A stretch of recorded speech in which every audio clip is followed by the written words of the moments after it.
Morning, good afternoon, good evening. Sorry about the delay.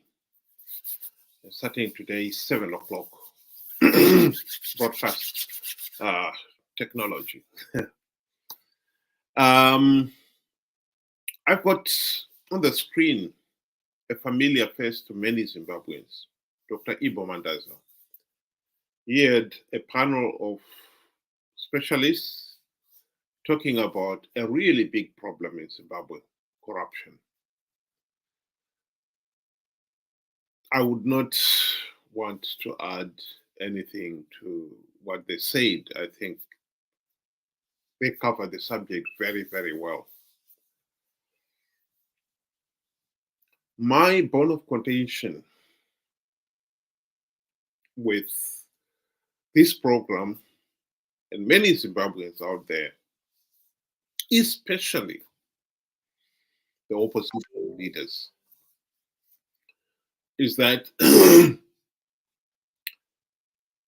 we have become so used to hearing them complaining about the extent of corruption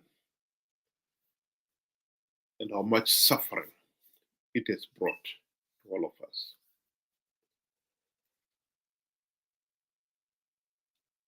We did not elect the opposition to tell us that there is corruption and mismanagement in Zimbabwe. We already knew that.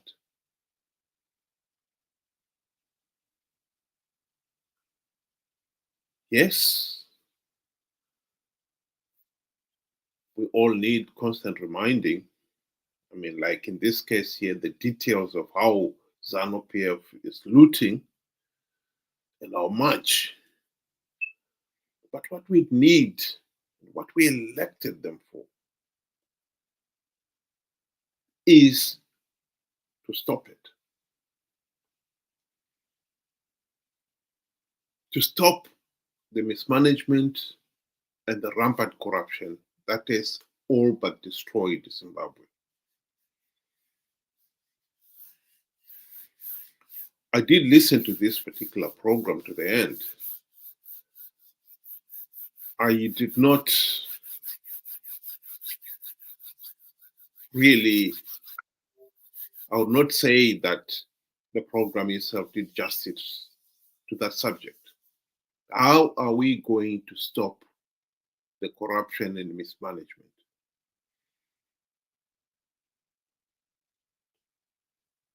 We can talk all day, all night for 500 million years. But unless we solve it, how are we going to stop it? It is going to continue. And indeed, our failure to stop it has landed us in a situation now where corruption is so rampant. One of the speakers there and I meet, he was talking of 10, 15 years ago, one read of corruption every few weeks, maybe months even. One remembers the Willowgate motor scandal. Yes, you would get a few more details on the scandal itself, but basically it was Willowville motor scandal. And then we hear of another scandal later on. The amounts involved would be maybe a few thousand US dollars for each of the individuals, going up to a few $100,000 US dollars. In recent years, the scandals have become worse and the amounts have mounted. Sometimes in 1 week, if you bother to follow the social media, you can hear of 5 or more scandals, different. And each one of them involving millions of dollars. So the situation is a lot worse. What is more, the regime, the ruling elite, are using the wealth they're accumulating from all this looting activity to retain power, to finance their activities, to consolidate their own hold on power, making it more and more difficult for us to change it. And that is the point. And to come back to this program, unless we seriously step up on the issue of how are we going to stop Zanu PF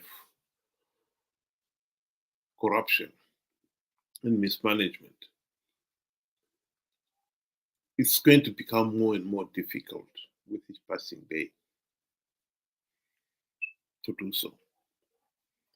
Because the regime is incredibly rich now.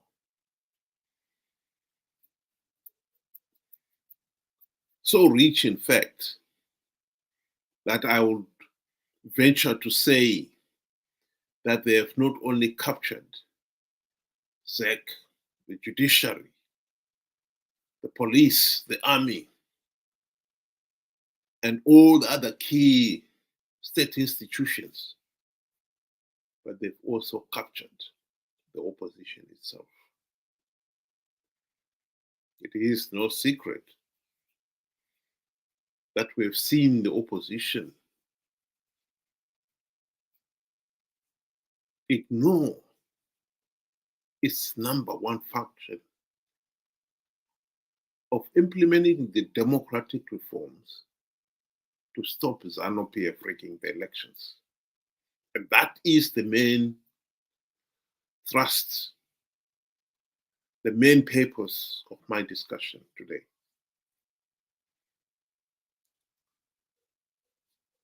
It was Ghana's first president, Dr. Kwame Nkrumah, who once said, "Seek you first the political kingdom, and the rest will be given unto you." I think he was right. By the political kingdom, I believe he meant secure the right of all individuals to have a meaningful say in the governance of the country. And until you do that, those people will never get anything else.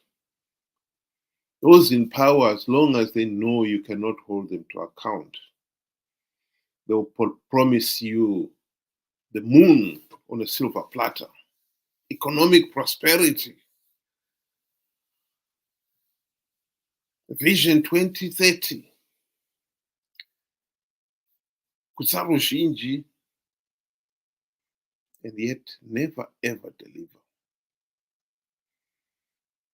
Mnangagwa is on record claiming that Zimbabwe is on track to deliver the upper middle income status in 2030. That's 6 years from now. And yet, like I said, the number of cases involving corruption in Zimbabwe, the level of looting has become unbelievable.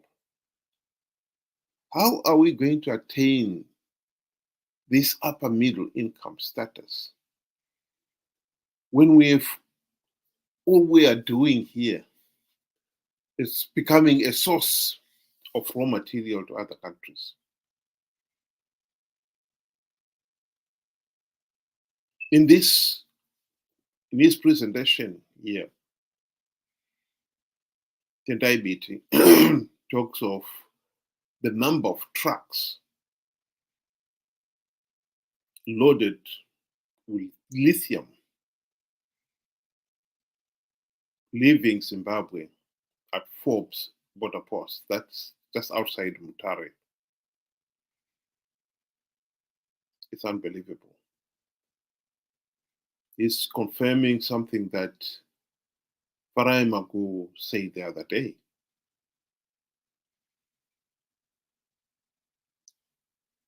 Millions of dollars, billions rather, of dollars worth of gold are being looted, as the Al Jazeera documentary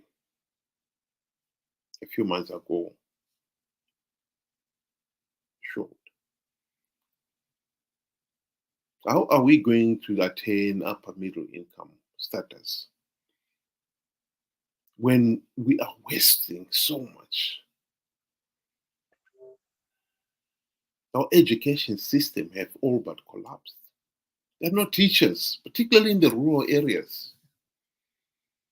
Examination results in the rural areas have become unbelievably poor. I don't know now, but I know in 2019, a Zanu PF MP for Chirezi South constituency called all the headmasters of the school in his constituency at grade 7, Form 2, O level, and A level. All of them, except maybe for the mission owned, if there are any at all, but all the government ones in his constituency.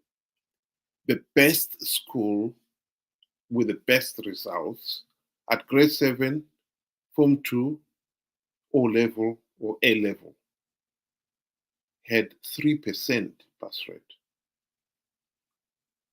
3%. Those are the schools that, okay, that school did very well. That's the best school with the best performance. 3%. How are we going to attain upper middle income status when we do not have educated people? When millions of our own people with any professional qualifications have been forced out of the country because there are no jobs in Zimbabwe. Zimbabwe's industries have all but closed. Even those who would have wanted to stay in as teachers, the salaries are so poor you cannot even leave. Nurses is the same thing. But the point I keep coming back to is that we know all this corruption, and we also know the consequences, the social consequences of all this corruption and mismanagement. Why have we not put an end to it? And I believe the answer we know is that the only way to put an end to the corruption and mismanagement is to make sure that you have got an accountable government. And this brings me back to the opposition. By the late 1990s, the people of Zimbabwe came to a consensus that as long as Zanu PF is able to rig the elections, they will never get that regime out of office. And so the solution was that we should have democratic changes so that Zanu PF is no longer able to rig elections. The call then went out for democratic change.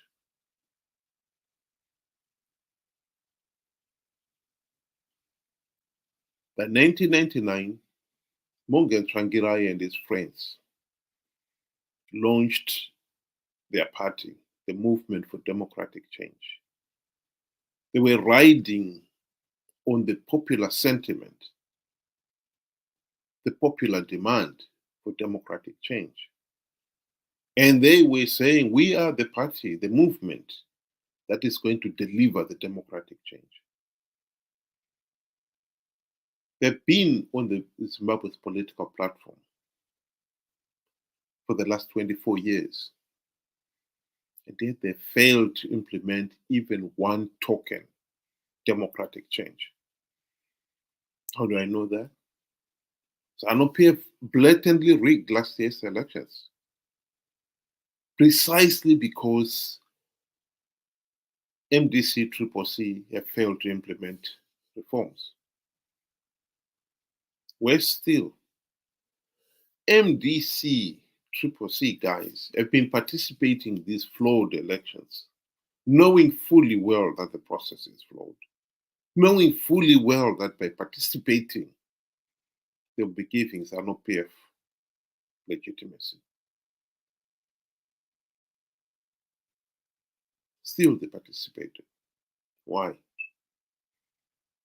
The same reason why they failed to implement even one token reform during the 2008 to 2015 GNU grid.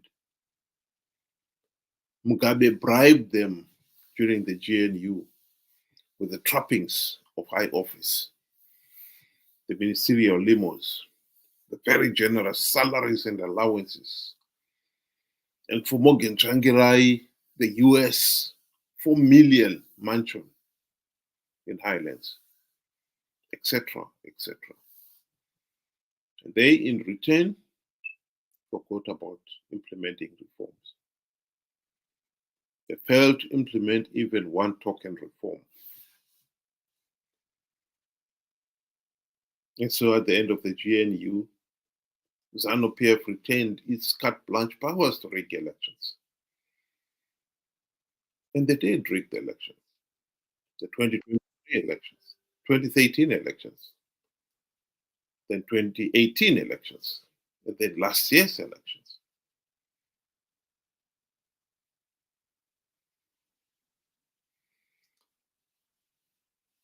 I was disappointed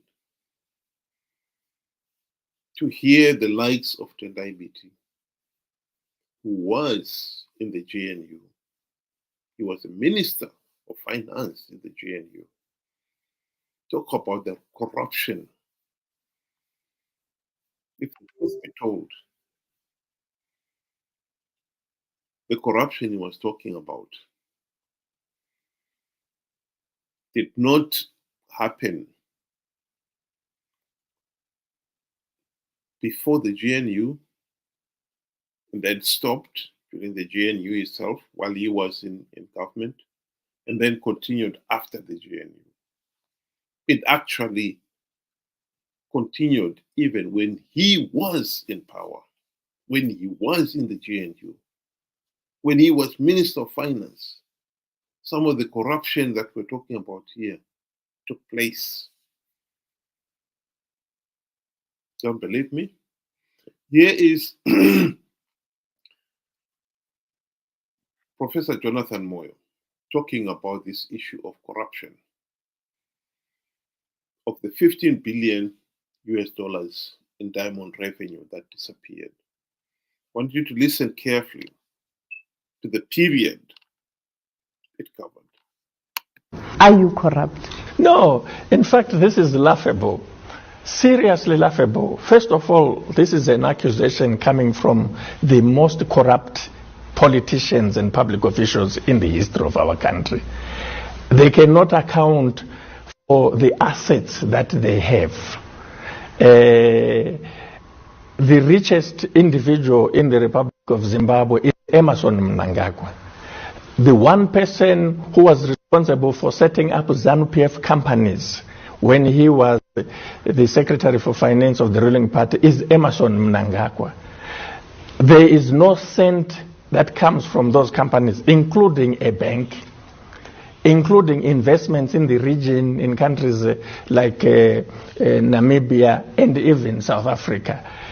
The person who led the plunder of resources, even in foreign countries such as the Democratic Republic of Congo, leading to the United Nations investigating and coming up with a report that is still there, is Emerson Mnangagwa, along with the military cabal of General Chiwenga, SP Moyo, the person who brought the Chinese to plunder Chiadzwa diamond resources for Zimbabwe, up to a point where we have, at the very least, over a period from 2007 to 2014, some 12 to 15 billion dollars in diamond revenue that remains unaccounted for, that went into the pockets of individuals. These people have staged a coup, not just to grab power for the sake of grabbing power, but in order to cover up their corruption. That command agriculture was nothing but a looting scheme.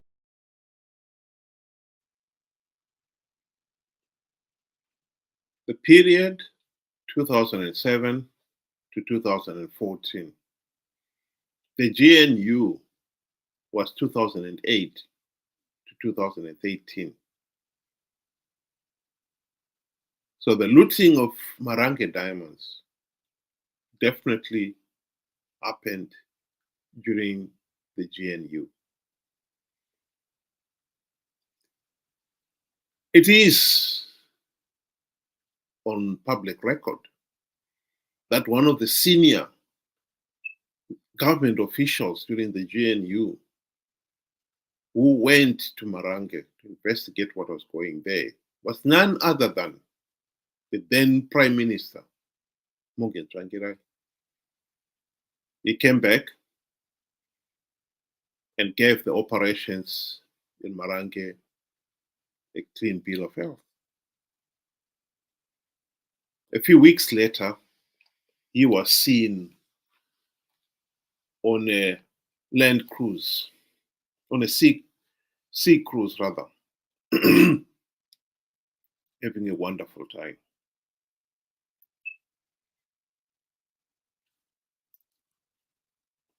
We don't have to guess who paid the expense of that. He definitely did not pay it out of the Prime Minister's salary.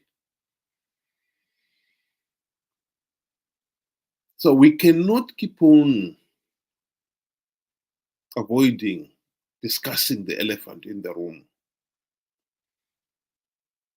The opposition were elected by the people of Zimbabwe these last 24 years for the primary purpose of implementing the democratic reforms to stop Zanu PF rigging elections. Why have they not done so? Why do they keep on telling us of the seriousness of corruption and the suffering it's bringing to the people of Zimbabwe? And yet when they had the opportunity to end it by implementing reforms, they did not. When they were told, you cannot keep on participating in these flawed elections because you're only giving Zanu PF legitimacy, they ignored that. And they kept on participating. In fact, that advice came from none other than one of the opposition leaders themselves. Indeed, Tendai BT himself in 2015 admitted that it was futile participating in these flawed elections.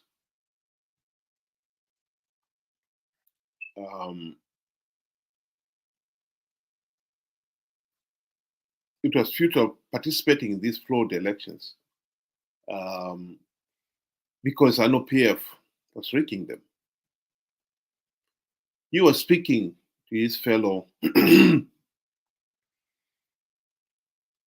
opposition leaders, trying to talk them out of this meaningless cycle of participating in flawed elections and then complaining about it. But when he realized that there were no bias, he changed tack. He himself accepted it and started participating in it.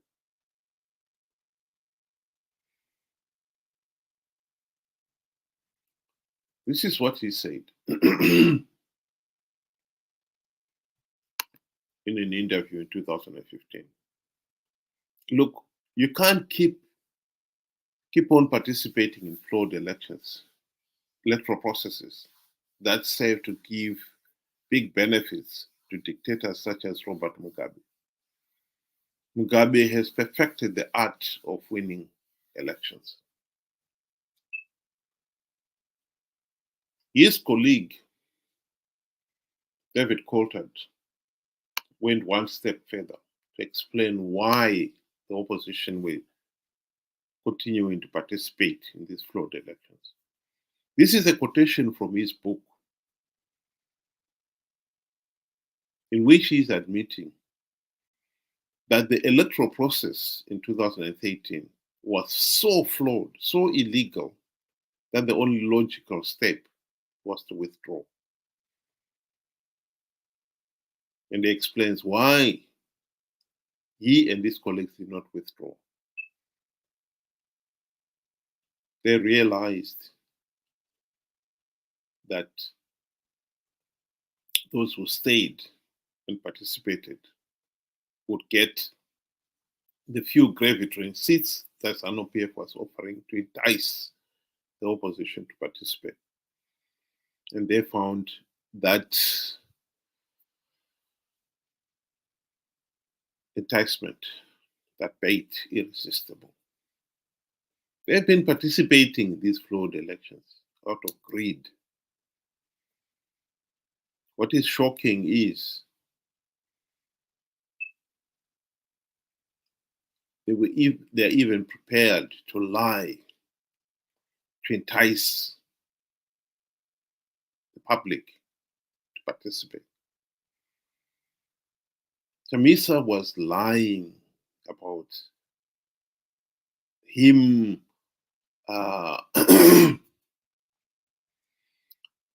plugging the vote rigging loopholes. He was lying. He knew he had not plugged any loopholes. Indeed, he didn't even do the common sense thing of deploying election agencies at polling stations last year. He got the money for it. He received the funding to pay for the election agencies at the polling stations. He just pocketed the money.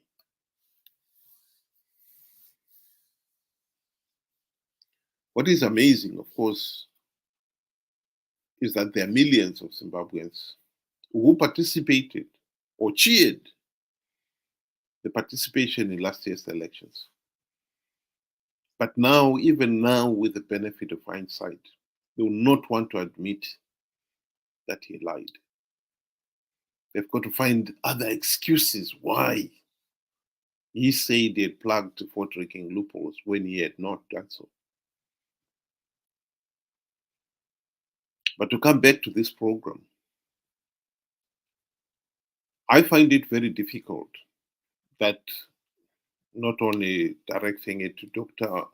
Ibomandaza, but to all Zimbabwe's so-called independent media, why they have not taken the opposition leaders like Tendai Biti, Nelson Mandela to task on that very issue.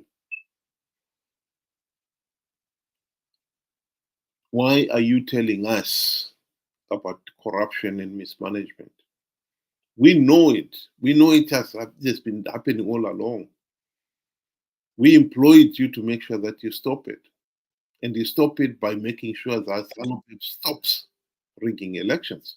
What have you done in 24 years to stop Zanu PF rigging elections? That is the issue. That is the elephant in the room. that we must address. That is the elephant in the room. We are not addressing.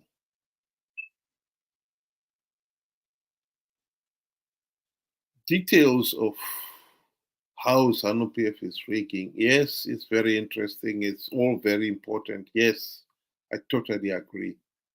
But unless we stop Zanu PF rigging elections, unless we stop the opposition participating in flawed elections to give Zanu PF legitimacy,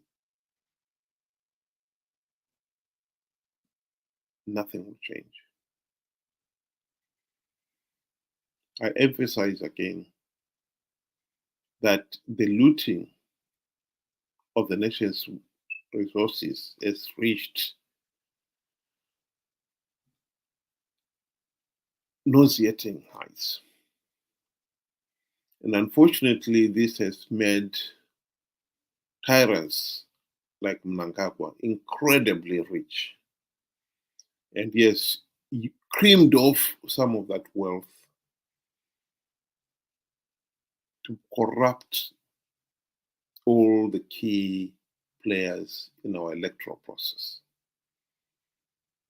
This is why last year, for instance, he was able to bribe everyone from the ordinary povo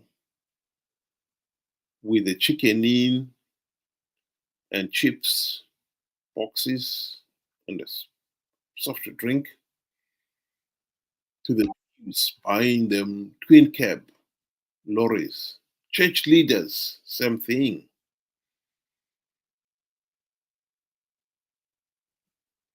To his MPs and ministers, and particularly the opposition, to make sure that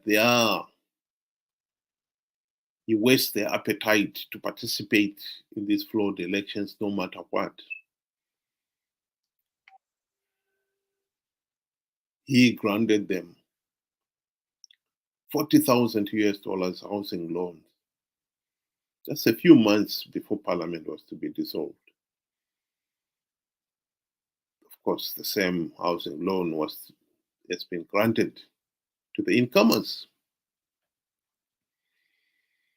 This is over and above the 60,000 US dollars MPs and senators get after they've taken their oath of office, and the generous salaries and allowances that they get. So the MPs, senators, 40,000. The deputy ministers got 230,000 US dollars housing loan. Judges, just a few weeks rather, before nomination day, they each got 400,000 US dollars housing loan.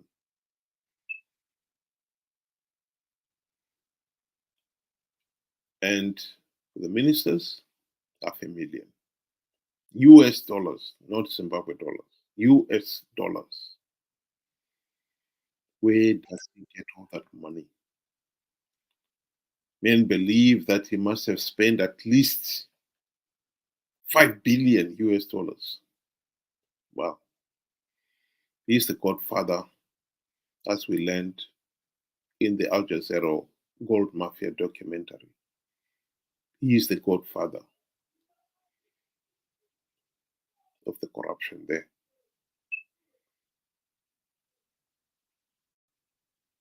Time ago, when he talked about these lorries living at Forbes border post, when customs officials tried to stop those lorries leaving the country without all the paperwork to show what they have, and that it has been cleared officially,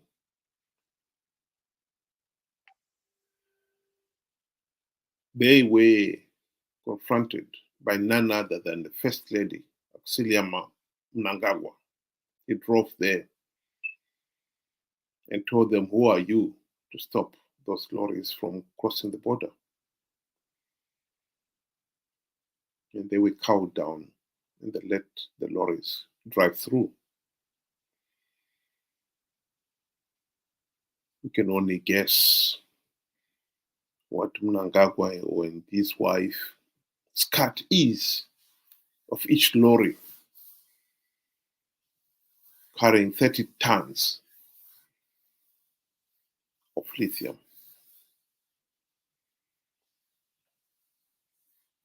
The country is being robbed blind. And until we stop Zanu PF rigging the elections and staying in power, that will continue. We don't want to talk about how much we are being robbed blind. Let's talk about how the hell are we going to stop it? People like Tendai BT should not be telling us how poor we are. They should be telling us why the hell they failed to stop Zanu PF rigging the elections, even when they had the golden opportunity to do so. This is the elephant in the room. Let's address the problem and not keep on trying to avoid it by talking about corruption and mismanagement. Things we already know. Yes, we get more details, but it's not going to help us. We need to stop this. I believe 2028 is a golden opportunity for us to do something, to end this case, double case of rigged elections and bad governance. We are not going to stop Zanu PF rigging the elections. That is much is clear. The regime has got 2/3 majority in parliament. They're not going to implement any meaningful reforms. We are not going to stop Chamisa and company participating in these flawed elections because the regime will see to it that the bait makes it irresistible for people like Chamisa not to participate. And once Chamisa participates, I think it's a day's work to get the 2 million who participated in last year's elections to do so again. This is the area we have got to work with. We have got to educate some of these people to open their eyes and their minds.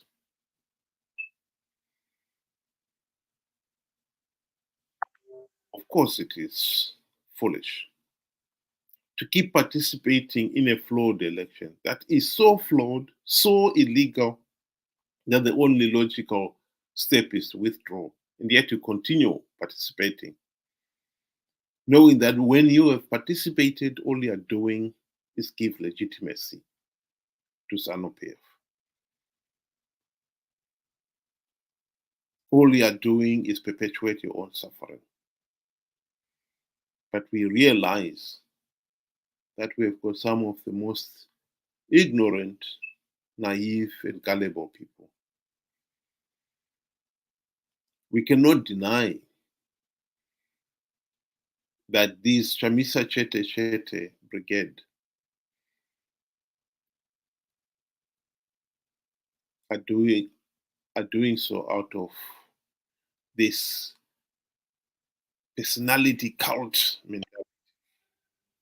We have to educate them. We have to confront them. But we also have to confront these opportunists, the opposition leaders who love reminding us of how much Zanu PF is looting and how much we are suffering for it. And yet they're the ones who keep on participating and giving the regime legitimacy. This is not an impossible task. We can do it. I think we should do it, and we must do it. My closing remark will be for those of you who would like to listen to Dr. Ibo Mandaza's video. This is where you can access it and listen to it for yourself. I think it is an important source of information of the seriousness of our problem, the level of looting that is taking place in Zimbabwe is unbelievable. It's just unbelievable. But I emphasize, it is that because for the last 24 years at least, we've done nothing to stop it. By failing to implement reforms to stop Zanu PF rigging elections. That is the number one step. If you want to stop corruption, you've got to stop Zanu PF rigging elections. You cannot stop corruption and mismanagement without stopping first Zanu PF rigging elections. That is my message. Thank you very much for listening, and have a good night.